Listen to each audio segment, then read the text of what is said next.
Hi, welcome to the Los Hermanos podcast. I'm Tristan, And I'm Jackson. and today we're listening to Drinks with Los Hermanos, an original podcast highlighting the journey of community builders. You can listen to this podcast on Spotify, iTunes, Stitcher, YouTube, and Facebook. Thanks for stopping by. What's going on, everybody? It is Tristan And Jackson? and we are here with another Drinks with Los Hermanos podcast with our guest, Robert Elchert. Perfect. And he is from the Share Center in downtown Battle Creek. What's the address again? It's 120 Grove Street. 120 Grove Street. So that is really close to Old Kmart. Old Kmart and Lakeview Lakeview Ford. Ford. Yep, right behind Lakeview Ford. Yep. And so Robert's going to come on and tell us a little bit about the Share Center's mission. And this will be kind of a little bit different than the normal ones we do. We usually work with entrepreneurs or other people like that. And you are just a kind of A do-gooder. a do-gooder that is here to do good. I'm an entrepreneur. There's a lot going on at the Share Center. We're developing some things. So yeah, it takes a little bit of entrepreneurial spirit. Yeah. So let's start off by telling everybody who you are, what you do at the Share Center, and then What the Share Center really What the Share Center is. Okay, great. Well, as they said, my name is Robert Elchert. I started as the executive director of the Share Center last February. Prior to that, I had spent 4.5 years working for the United Way of Battle Creek in Kalamazoo. So I was already pretty familiar with the area and the resources. I knew a lot of people and was able to utilize a lot of the connections and relationships that I had built over the last 4.5 years in my new role. So I was excited about that. The mission of the Share Center is to provide a mutually supportive, safe space with resources for recovery of vulnerable people who are experiencing issues with homelessness, mental health, and or drug addiction or alcohol addiction. So a drop-in is a little bit different than your typical shelter in that a drop-in is really designed to support people who are struggling with those mental health and addiction issues. You don't necessarily have to be homeless to go to a drop-in, but a lot of people who visit a drop-in are homeless. It's barrier-free access to peer-supported mental health resources, basically. And so when I say peer-supported, we have a number of different peer support programs, like a Narcotics Anonymous group that meets every Saturday at 1. We have a bipolar group that also meets on Saturdays at 2:30. We have a women's group that meets on Mondays and Thursdays, and we're always looking to start more of those peer groups. So it's basically a group of people kind of helping each other out. Some of them have been through the recovery process and are able to help others along the way. So that's, in effect, what a drop-in resource center is. We also function as a day shelter for the homeless population. Currently, there's not one in Calhoun County, so by default, we kind of end up playing that role as well. Again, we're barrier-free, so you come in the door, you need something to eat, you need some clothes, you need whatever. We're going to try our best to help you regardless of who you are and what you've been through. So with the day shelter and with the drop-in resource center, we have several different programs that we run out of there and different resources that we offer to the consumers who go there. So when you say consumers, those are just the people that are utilizing your resources? Correct, yeah. Okay. And so we have two types. So we have the folks who are there to get some peer support, help with mental health or addiction. And then we have just a general homeless population that comes in to get out of the weather or to get out of the heat or, just to get something to eat or whatever have you. Or maybe they need some clothes or just a place to hang out for a little bit. So we try to, make the space as welcoming, as comfortable as possible. So we have a really good partnership with the Willard Library. They were really fantastic and actually built us 2 computers that we are using for our computer lab now. So these are computers that you can use for jobs, employment-related things, benefits-related things, anything educational. You can go to the VA, you get signed up for My Bridges, all that stuff on those computers. They also helped us out in bringing us a bunch of books. So now we have a little library for people. Big James Patterson fans down there, so we got a lot of James Patterson. It was literally, I emailed the Willard Library, say, hey, you guys got any James Patterson? Next day they show up with a box full of James Patterson. It was great. So that's fantastic, and that's what makes the job so rewarding in a lot of ways, is just seeing how nice people and generous people have been. Another good example of that is the Lila Arboretum. Fantastic. We have you guys will have to come by and see it sometime. But we have, I think, one of the best gardens in the city. Over at the Share Center? Yeah. Because Kathy, she comes from the Lila Arboretum. She's been volunteering, working with our women's group on getting the garden going, and it is just phenomenal. Everybody who comes by just loves it because it's just bursting with food that's coming out of the ground that the consumers grew, along with some help from Kathy from the Lila Arboretum. It's just really exciting. The consumers, they get into it, they see how food is grown, they learn about food. There's a lot of research about the therapeutic value of gardening, just getting your hands in the dirt and all of that. I was gonna say because we have plants in here, and we were actually talking to someone today of how it takes patience, care, and time to grow something. So I can definitely see how that's very therapeutic. Yeah, and it's just an enjoyable way to be outside and learning new things and new skills, and we've been able to use it in our kitchen. So that's the other thing that we have. That I was mentioning earlier is we do have a cafeteria. We serve close to 20,000 meals a year, and we've been able to use some of the stuff out of the garden to make salads and other things. So that's kind of cool to be able to do that. And it's all, of course, it's all organic and everything. But it's just been really neat just to hear people having conversations about, oh, did you know this was grown outside, at the Share Center, or just seeing. Like the women's group, for example, they made a spaghetti lunch 2 weeks ago, and they made a big salad that was made entirely out of stuff from the garden. And it was just kind of a cool thing. It was a surprise lunch. Nobody knew that was coming, so the consumers got a nice spaghetti lunch with a homegrown salad. And so that was just kind of cool. We also have laundry service, so our consumers can get their laundry done while they're there. As you can imagine, if you're homeless or low income, laundry is a bit of a challenge. Which of course can also be a barrier if you're trying to seek employment or anything like that and show up in dirty clothes. I mentioned the peer run groups that we have, the garden, computer lab, library, and then for anything that we don't have on site, we have a pretty vast network of community partners that we can refer people to if they need something that we can't provide on site. Some examples of those things, in addition to the programs that we also have a monthly food pantry and a monthly clothing closet. So we get a lot of donations, well, not a lot, we get some donations of clothing, and then of course we have a partnership with the Lakeview Food Pantry. Their volunteers come in every last Wednesday of the month and run a food pantry out of our boardroom. So we've only done it twice, but on average we've had between 50 and 60 people go through that food pantry. And it's a food pantry that's designed to serve the homeless population, so a lot of pop-top and ready-to-eat stuff. A lot of times you go to a food pantry and you have to go home and cook it, but if you're homeless, you can't. So we were very intentional about, what kind of products can we bring to this food pantry that are actually useful to homeless individuals. Now, are the foods, are they free or are they low cost, or? That's from the Lakeview Food Pantry, so it's whatever, wherever they're sourcing their food from. No, I meant for the consumer, sorry. Oh, absolutely, yeah, of course, yeah. So they just take whatever they, there's a limit on the number of things you can take so that there's enough for everybody to go around. But basically, yeah, you pretty much get it whatever you need.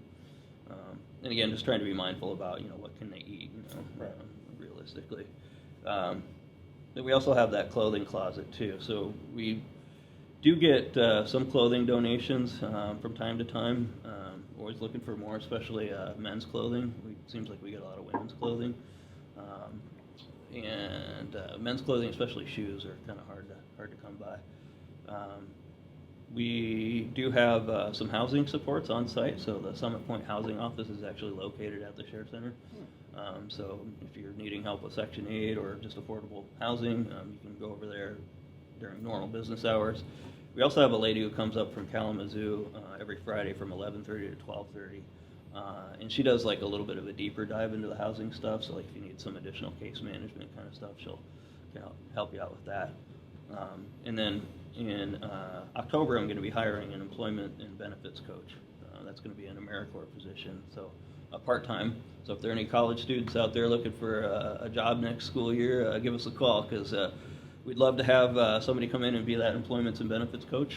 That's going to be somebody, as the name would imply, that would get people connected to job opportunities, help them with resumes. That person's going to go out and network with employers to make sure that they're aware of the latest opportunities. And for those folks who can't work, getting them connected, making sure that their benefits are maximized and that they're enrolled in MyBridges and all of the benefits that they're eligible for.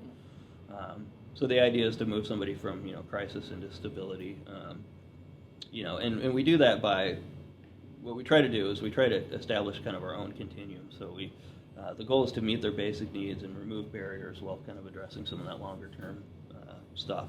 So one of the programs that I forgot to mention earlier is probably our best resource that we have is our ID and Vital Records program.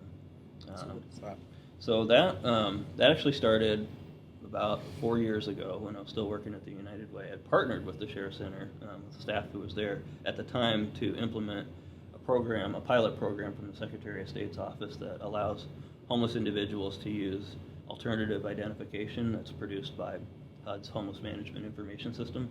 So what it is a little cardboard ID with a person's picture and a barcode on it that we can laminate.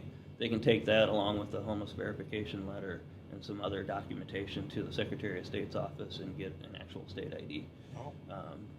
Long story short, you have to have ID to get an ID, so that removes that barrier. Right. If you're homeless, your things, you don't have any way of protecting your belongings or any of that. So we were very aware of how much of a barrier this was for a lot of people. In fact, nationally, half of the homeless population has been denied access to even just social services for not having an ID. Because they don't have an ID or a birth certificate. Can't get employment, anything like that. Can't open a bank account. Yeah. Yeah, if you can't vote, prove can't do anything. who you are, Yeah. you can't do it. So, well, That's very that probably important. is the most important one. Yeah. Obviously the other stuff's basic needs, but you can't, if you don't have a way to identify yourself, you can't ever really get out of that cycle. Yeah, and we're into like the 4th year, and we're still seeing 200 to 300 people a year That's great. coming through there. Yeah, so that's 200 or 300 people that no longer have that barrier in their life. And the cost of an ID, I think, is $15, so it might as well be $1 million if you're homeless. So, so we partnered with Michigan Coalition Against Homelessness and worked on getting Senate Bill 404 passed. And that was just passed a couple months ago, and it basically waives the fees for anybody who can prove that they're homeless with a homeless verification letter. So these IDs that you're providing will then prove that, and then that would waive the fees. Yeah, and then they would be able to. We have a special waiver form that we have that we sign and prepare for the Secretary of State's office. So, just curious, how would you get the homeless verification letter? Would you go to a place like the Sheriff Center? Yeah. You can also go to the Haven. I think they have them there.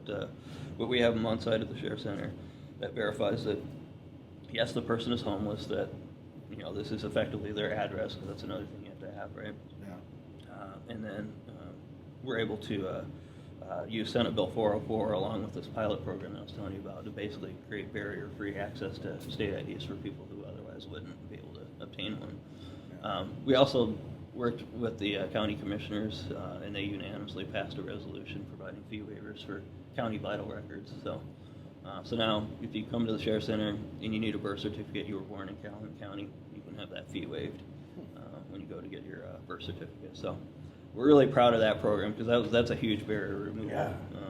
Yeah. So I keep hearing you say barriers. So I'm guessing there's a lot of hurdles and things that, while being homeless, is what is stopping Keeping that. or Yeah. keeping Keeping people you from homeless. Absolutely. So IDs being a big one. Transportation is another big one. So we do have some bus tokens, and we just established a partnership with Equitas Mobility Services. Yeah, I just saw that. Oh, you did? Okay, yeah, they're great. Well, I saw them on Second Wave Media. Yeah, they're talking about. It was because Northern Initiatives helped them, but it explained their mission. Yeah. As to what they're doing. Yeah. It's great. Yeah, they're great. They're very innovative. That's the kind of solutions we need to some of these problems. So we've got a partnership with them where some of our consumers on a limited basis are able to utilize the Equitas free of charge. And then we do have, like I said, some limited amount of bus tokens that we typically reserve for employment and emergency type stuff, because we just don't have enough to, be handing out to everybody who wants one. So, so we try to use them, where they're going to have the most impact. Typically we'll give them to folks for their first couple of weeks of work until they can, afford to buy their own bus passes. And then, of course, if somebody really needs to, get to a doctor's appointment or something, we'll make an exception for that. But typically we try to reserve them for employment stuff so that people can eventually buy their own bus tokens. And, yeah, so that's transportation.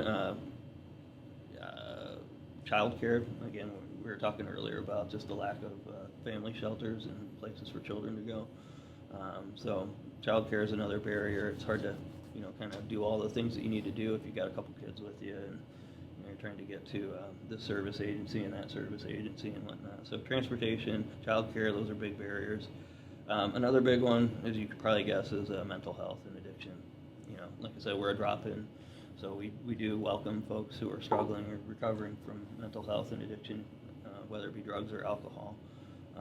And that's something that I think a lot of people don't realize how difficult that is for somebody who's homeless. Imagine, like, we all have bad habits, I think, most of us do anyway, right? Or good habits that we should be doing, right? Like, I'll use myself as an example. I know I should exercise more, but I always have a reason not to, right? I always have an excuse.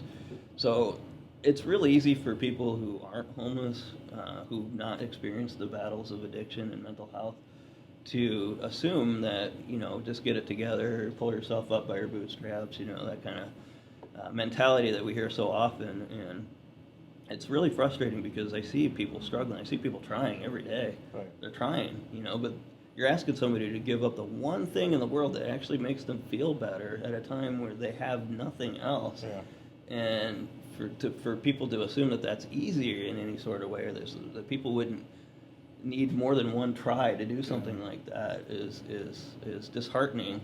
And I'm hoping that we can kind of change that narrative a little bit. The more I get out and talk to people, the more people come into the Share Center and see what we're doing, and the people who hang out down there. I think that will help. I think it'll help dispel some of the negative stereotypes that we have. Yeah.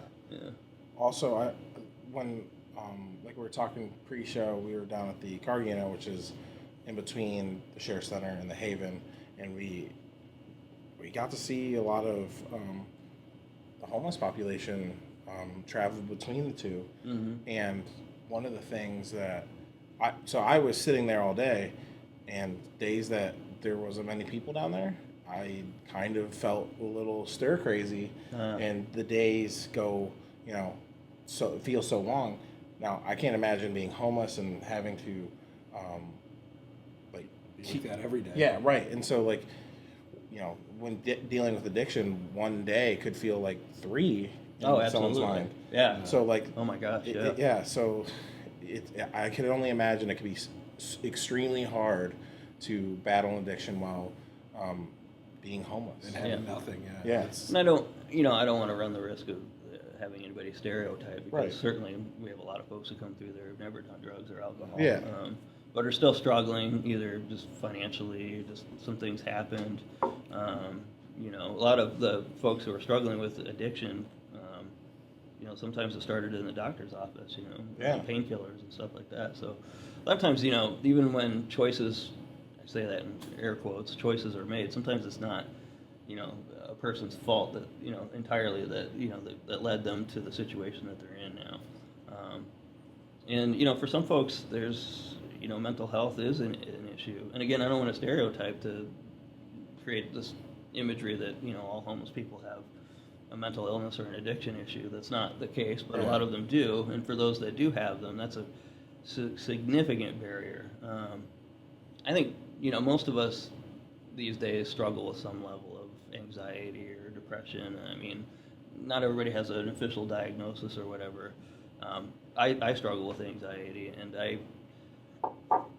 as hard as it is sometimes, I can't even imagine what it would be like to deal with the daily reoccurring trauma of being homeless and not knowing if you're going to be safe, if you're going to have something to eat, if you're going to have some place to sleep, if your belongings are going to get stolen. I mean, just having to relive that trauma every single day, and then telling somebody, well, just get it together and, you know, clean yourself up and get a job. It just doesn't work that way. And so a lot of the people that I know that have anxiety or other things like that have a spot that they can go. It's home usually, which is like a safe space for them, and they feel better there. But if you're homeless, you don't always have that, and so that could compound it and make it even worse because like you said, you don't know where you're going to sleep some days and things like that, so you don't have that safe space to make you feel better. So I mean, I couldn't imagine feeling anxious every hour of the day. And having no relief or the supplies or know-how to help or have it make it better. Yeah, exactly. Yeah, because like you said, if you don't have an ID, right, you can't go to the doctor. You can't get any help from anybody. You can't get a state ID to get a job. You can't get a job. Yeah, so you're pretty much stuck. There's a lot of things that kind of keep people cycling through. That system of homeless services, and the other thing is that there's just, and this is a national problem, there's just a lack of affordable housing. And the housing is going up everywhere. Like I read, in Calhoun County, you would have to work 60 hours a week at minimum wage, at 40 hours a week to afford a 2-bedroom apartment. Yeah, so, that's. Yeah, and that's a national thing. It's not exclusive to our area, but yeah. And that's when people start talking about minimum wage, that's the rebuttal. Like, it needs to go up because it hasn't matched everything else. Yeah. And so. And it's people the rentals prices are skyrocketing. Like if you can buy a house, sure, that's great, but there's lots of people that can't do that. Yeah. And so it almost seems like there's a lot of times where purchasing the home is cheaper than renting the home. Yeah. Yeah. But a large portion of the society can't buy homes because they have to have the down because payment. they have to have money to do that and good credit. And if you don't have a lot of money, a lot of times it can swing your credit in the wrong way. I don't want to stereotype it like you said, but that it can be a cycle, and then it's can spiral out of control. Gosh, if you haven't read the book Evicted, it's a good book. It kind of very clearly outlines the cycle that people get stuck in. Once you've had some financial trouble, it's real easy for that to snowball into something. And once you have an eviction in your record, forget about it. It's going to be really, really hard for you to find a decent living place. What we've been finding too is that there's a lot of homeless families and individuals too, but a lot of families especially who will they'll stay at a place like the Econo Lodge or the Hometown Inn or something because it's better than being out on the street or whatever have you. Unfortunately, there's not the same level of resources there used to be for helping people with their first month's rent and deposit. So, you're talking about a family who maybe they've been out on the street for a couple months and now they have a couple $100. Well, for us, what we would, for people who aren't homeless, who are looking to, get an apartment or a house or whatever, we'd be able to set that aside in a bank account or whatever have you and save it up until we had enough for a first month's rent and deposit for an apartment. For those homeless families, if you've been out on the street for that long and you've got enough money to stay in a hotel room where there's a shower and a bed, that's where you're going to stay, and so we need to figure out ways to help those families get past that financial obstacle, because once it's almost impossible to save money when you're poor. There's been several research articles written about that and how difficult it is to actually accumulate any sort of wealth when all you're doing is just kind of patching one hole here and then patching another hole. And we've got a lot of families who are right on the verge. Because you're exactly right. Like, why stay out on the street for 3 more weeks? When you can just stay in the hotel. Is cheap enough for you to continually pay for. But you can't ever really leave it. Because you can't save money to get a house. It's actually not cheap though. It actually ends up costing more money in the long run. So per night, right? Yeah, it's like some maybe they do a week or something like that. But it's expensive. But I understand, why families would do that. I probably would do the same thing. If I had been out on the street for a couple of weeks without a shower and a place to sleep, I had $100, I'd go stay in a hotel. So in the pre-podcast talk, we were talking about how you guys can't really accommodate children What kind of things are you guys doing to Help change with that? Yeah.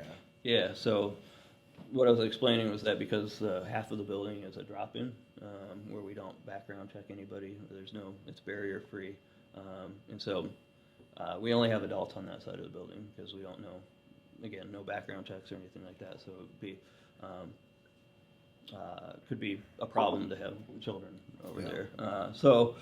But what I was explaining is that we're really fortunate in that our building is kind of split in half. And the one half is the cafeteria side, the other half is the drop-in side. So families are welcome to come into the cafeteria side. And for those families, we try as much as possible to gather resources for them. So we have gallons of water that they could take home with them or wherever they're staying, so that they at least have a gallon of water or something, that they can use. We try to offer, anytime we get any donations of toys or anything like that, we put them out on the cafeteria side, and then when the kids are coming in through the meals, we'll give them to the kids that are coming in. We occasionally get some donations of diapers and baby supplies, and so we'll keep those on the cafeteria side of the building for when the families come in. We'll give those to them, but that's about all we have the capacity to do with this scenario that we're in. We're part of the Homeless Coalition. We're part of the Housing Solutions Board and a couple other collaborative efforts. So I'm hoping that as a community we'll figure out a way in the next year or two to be able to provide better resources to homeless families and children. But for now, we do what we can with what we have. And that's important. So we've discussed how you guys are helping these people in need and what kind of programs they can use. How many people are being affected by homelessness and all that in the area? So we have over 1,100 homeless individuals in Calhoun County. That's just recorded, right? Yeah, almost 300 are children. Over 200 are senior citizens, and over 200 of them are veterans. So we've got a pretty large problem. Not all of them are physically out on the street. That includes people who might be couch surfing, but that's homelessness too. Right. But a lot of them are out on the street, and a lot of them are in the Battle Creek area. And there's not really a share center anywhere else in the county. So your options are pretty limited, especially once you get outside of Battle Creek. Again, just we're trying, to serve as many people as we can. We're currently open from 8 to 8. During the winter hours, we will open from 7 to 9, so we'll stay open a couple extra hours to give people that extra time, as much as we can, Out of the weather, yeah. Right. Especially 'cause, this winter, we're so cold for that week or two. Yeah, that was the week before I started at the Sheriff's Oh, Center. really? So I was feeling pretty helpless. I was at home. I couldn't make any decisions or do anything, Now we're a little more prepared. So a few weeks ago when it was really hot, we opened our cafeteria as an emergency cooling center. So again, the families with children could come in. We had board games for them to play and, like I said, the water and some other resources they could take with them. We do get, occasionally we get food packs. So we have just little snack packs and stuff. Mm-hmm. So if we have extra of those, we'll give those out. Sometimes we'll get hygiene kits and stuff that we'll give to the families that come through. So we try to serve them in whatever way we can. This winter, inevitably, we're going to have another cold snap, I'm sure, a polar vortex or whatever we're going to call it. So the Homeless Coalition and other groups have been, working really hard at developing sort of emergency response plan for the homeless population, because it's just going to keep happening. Every winter is going to get cold, every summer is going to get hot, and it's just going to keep getting worse. So we know we have to be prepared and be able to act proactively instead of reactively. So just making sure that everybody's working together so that we're not duplicating and being inefficient, and that we're making sure everybody's needs are being met. And that's true whether there's an emergency or not. But when the next polar vortex comes, we're going to be in a little better position. I'm working with the Red Cross to see what our options are.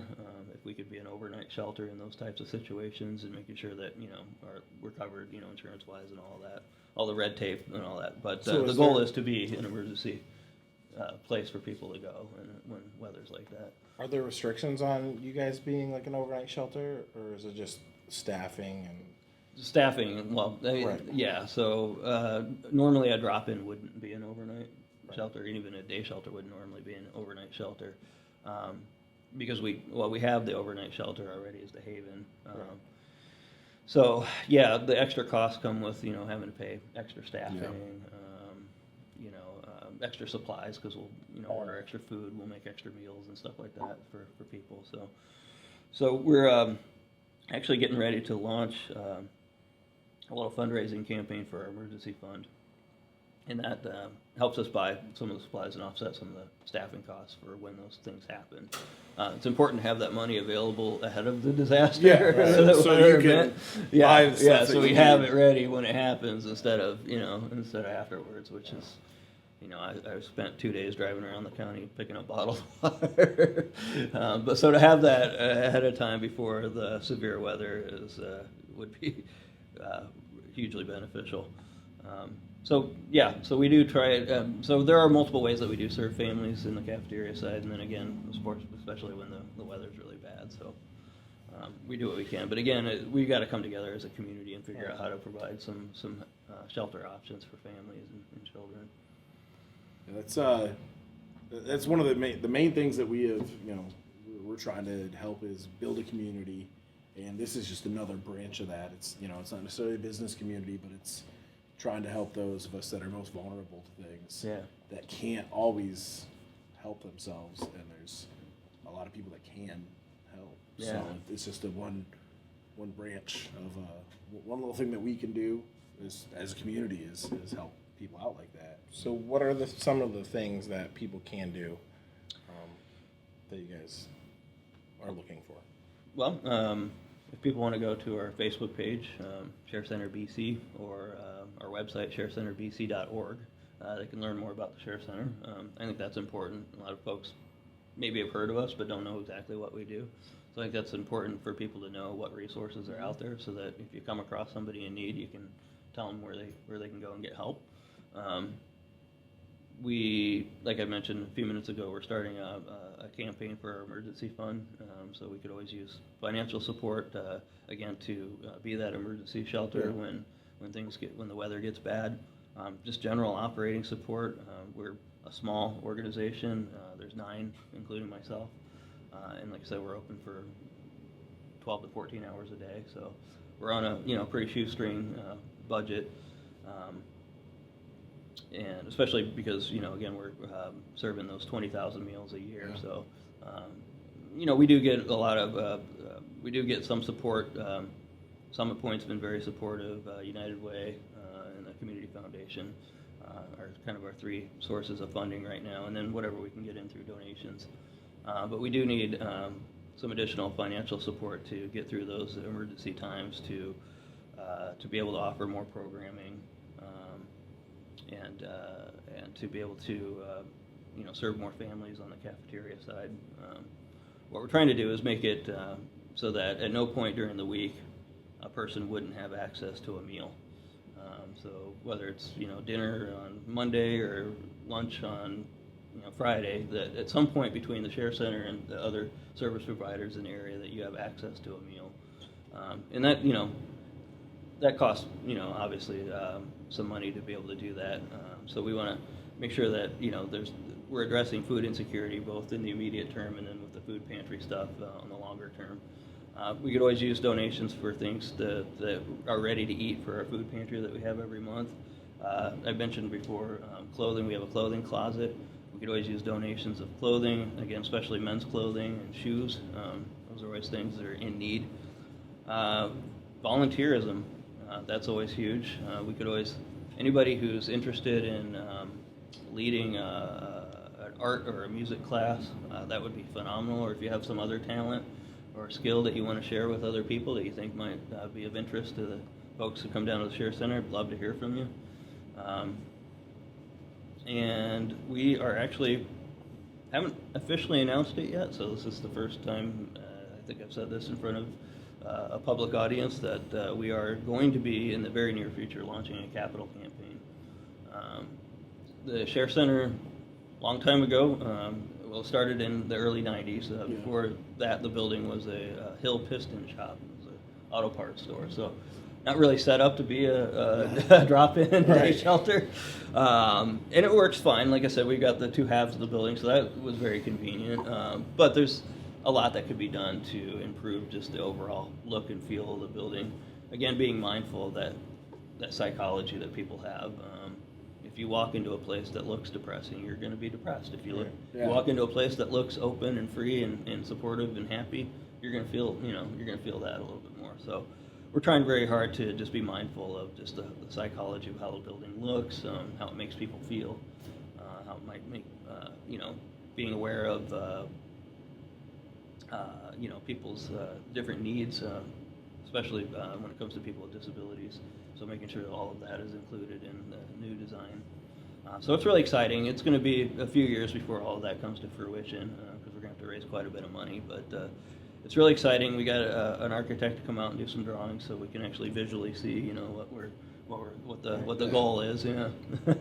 So along with the general operating support, the emergency fund, the capital campaign, volunteering, in-kind donations.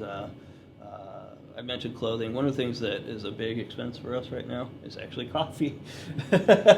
So, because a lot of folks are coming in off the street, they're tired, they don't have, and so they need coffee. We serve coffee until 1 o'clock in the afternoon. So basically from 8 to 1. But as you know, coffee is expensive. Even the cheap coffee is pretty expensive. So we're always looking for those donations of whether Folgers or whatever have you, creamers, coffee supplies, things of that nature. And then, people, food donations are always helpful. We have a really good kitchen crew, and they tend to make the most out of everything that comes through our doors. So along with the garden and the stuff we get from the food bank, we'll make use of anything that's donated to the kitchen, as long as it's safe to eat, of course. So those are I think the things that we could really use down at the Share Center. All right. Yeah. That sounds. It sounds great. You mentioned the Share Center's been around since the early '90s. Yeah. That was a surprise to us when when you guys came down a few weeks ago just to talk about some social media stuff. Because we had always actually wondered what that building was. Because we just noticed the pattern in the evening and the morning, and we figured it was something of this sort, but we actually had no clue what you guys were. Well, you're more than welcome to come visit anytime. And so that's something we can help with, just getting the word out about the Share Center more in general. Get the word out. And everybody out there, find the Share Center on Facebook, shoot them a like, share it. The mission's great. Yeah. And it's needed. It's very important. We've made a relationship with a couple of the people that utilize the Share Center, and they're regular people, and they're, like you said, let's break the stereotype that these people are scary, they're dirty, they're all this, and one of the kindest people I've ever met is the person that utilizes the Share Center, and he has surprisingly one of the most positive outlooks on life of nearly anybody. Every morning we would always see him, smiling. and he'd say, "Hey, how's it going?" He goes, "It's a great day. Oh yeah. I'm still out here. Still hanging out." There's a few people down there like that. And it's just at first it was just a crazy notion to me that someone in their situation could be that positive when we have millions of people who are in a better situation and aren't anywhere near that positive. So just it just you preach this all the time. It's mindset, and let's see if we can get more help for you guys down at the Share Center, because it's a great mission. Thanks. And I have to say, you guys have been great. It was kind of out of the blue. I stopped in here. It's like, hey, these guys are really good with social media. Maybe they could help me out. And sure enough, here we are having a podcast. So I appreciate the support. And thank you for coming down and sharing your mission with us and your passion. When we were talking, pre-show, you were explaining that, and you could really see it. The capital project, I think, is piqued, my interest some because you were describing, the cafeteria side and just the visuals of how that is set up, and it's, you just maybe explain a little bit more why you're passionate about that specifically with the cafeteria portion. Yeah, so like I said before, we have a lot of children, and senior citizens, and veterans. You can't always tell if somebody's a veteran or not, but you can tell if they're a child or a senior citizen. So I see them in the line there, and it's so heartbreaking, especially for the children. It's like I want for them to remember their experience at the Share Center as almost like they went to an Applebee's or something. I don't want them to look back on their experience at the Share Center and remember it as being that place where they had to go to eat because their family was poor. That's the psychology of that, and having to carry that around with you. We were talking earlier, and I forgot to mention that when it comes to growing up in poverty, you're statistically more likely to stay in poverty if you grew up in poverty. If you grew up in homelessness, you're more likely to be homeless. And so making sure that we throw a monkey wrench into that system so that those kids grow up and they don't even realize that they were homeless or that they were that poor that they needed to go somewhere to eat. So they just don't even have that memory when they get older. Or if they do, it's a positive memory that, we went to the Share Center, it was fun, So really thinking about the design of the cafeteria especially, really the whole building, but the cafeteria is where we see a lot of the children and the senior citizens. So just making that as comfortable and welcoming of an experience as possible for them is really important. And that was one that kind of, struck me the most because, I remember, as a kid when you'd go out to eat, it was exciting. It was an event. And if you can make that cafeteria have anywhere close to that same effect, it'd be exactly what you said. It wouldn't be, we had to go here, we got to go here, and it was just one of your weekly meals. Yeah. And it was, something to look forward to instead of feeling bad about it. I would love to actually. I've been thinking about, it'd be great if I could get some volunteers to come in and play some music while they're eating, a little guitar or something, kid-friendly stuff, So that would be another area where somebody could volunteer if they were interested. That would be cool. I would do it myself, but I play drums, so. Wouldn't go over well. So. Thank you for coming on. Oh, thank you guys. Sharing Really all your appreciate messages it. and your mission, and it's an eye opener. Like we got a kind of a different view on it last year, being at the cargo units where we were, because kind of where we lived, where we grew up, we didn't really see it a ton because we were kind of out away from out past the mall, so there weren't many homeless out there. But coming down here and seeing it every day, it's a real eye opener, and it's just these people need some help, and I think that's the other thing people would get out of volunteering at the Share Center is, man, you meet some really interesting people that have been through, most of the stories down there are sad stories, but there's been people who have been through so much and have survived and have come out on top and remained positive. It's inspiring in a lot of ways because these are some of the most resourceful, strongest people you will ever meet in your life. I don't even know what I would do had I been through some of the stuff that they've told me about. I don't know how I would handle that, but they survived, and so they really inspire me, to continue. That and the generosity of people who have volunteered and have made donations and helped out at the Share Center. I think those are the two things that really make going to work so rewarding for me, is to see how much people care and just how much I've learned from the people, the consumers down there at the Share Center. So I think that's something that other people would benefit from too, and just breaking down those stereotypes that we were talking about earlier, and just understanding these are people who have done for the most part, a lot of them have done everything that you and I would have done in our lives and made the same choices that most people would make. So sometimes bad things happen. Trauma happens to anybody. It can happen to anybody. So again, I just think it's important to see the human aspect of it, and not listen to some of the stuff you hear on the news sometimes, or That's going to be my kind of parting shot to this, is that they're people. Yeah. They're human beings, and they are people, and they deserve to be treated that way, just like everyone else does. Absolutely. Yep. Golden rule. So yeah, I'd like ending on that. Yeah. So, thank you everybody for coming by. Thank you again, Robert. Thank you. And I think that's all we got. Yeah, if So, you could help in any way, please, like Jack said earlier, go ahead and like the Share Center's Facebook page. That could be enough to help lead to more help. So yeah, we'll post all the links below, everything when we do that, and take it easy. Thank you.